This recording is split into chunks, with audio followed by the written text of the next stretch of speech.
আমরা মানুষরা অনেক অহংকারী হই।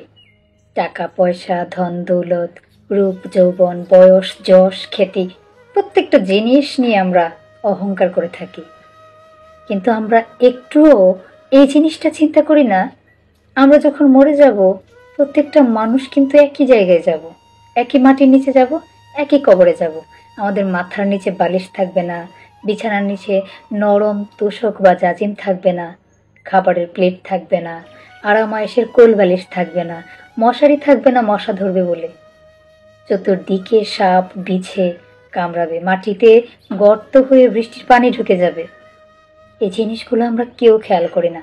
আমরা এতটাই অহংকারী, আমরা প্রয়োজন ভেদে রিক্সাওয়ালার গায়ে হাত তুলি, প্রয়োজন ভেদে মুচির গায়ে হাত তুলি, প্রয়োজন ভেদে দু চারটা কথা কাজের লোককে শুনিয়ে দিই। অহংকার করি, আমাদের এত অহংকার, আমাদের রূপের বড়াই করি, আমরা টাকা পয়সার বড়াই করি। কিন্তু আমরা পিছনে ফিরে তাকাই না, বা আমরা সামনে সেই জিনিসটা চিন্তা করি না। আমরা যখন মারা যাব, আমরা কি আমাদের বিলাসবহুল খাটটা মাটিতে নিয়ে যাব?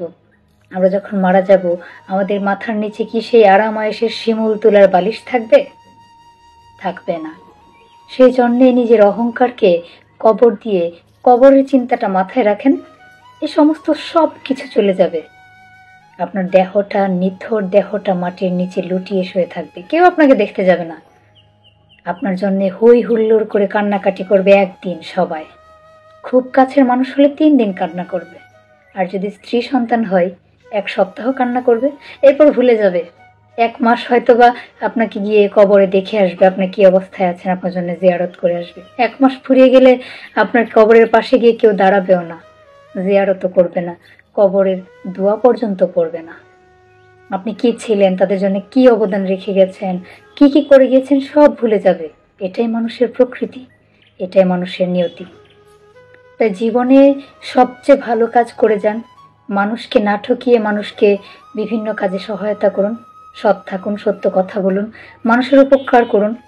মানুষ যারা 5 ওয়াক্ত নামাজ পড়ে, তার চেয়েও বেশি সওয়াব কাউকে বিপদে ফেলে না আসা, কারো ক্ষতি না করা, মানুষের পাশে থাকা। তাই অহংকার না করে, লোভে বশবর্তী না হয়ে মানুষের পাশে থাকুন, মানুষকে ভালো ভালো কাজে উৎসাহ করুন, মানুষকে সাহায্য করুন, 2 পয়সা দান করুন। এই যে এতে আপনার সদকা হবে, জানের সদকা হবে, মানের সদকা হবে। এতে করে আল্লাহর আরশে আপনার নাম উঠে যাবে, আল্লাহ আপনার ভালো গুণগুলো লিখে রাখবে।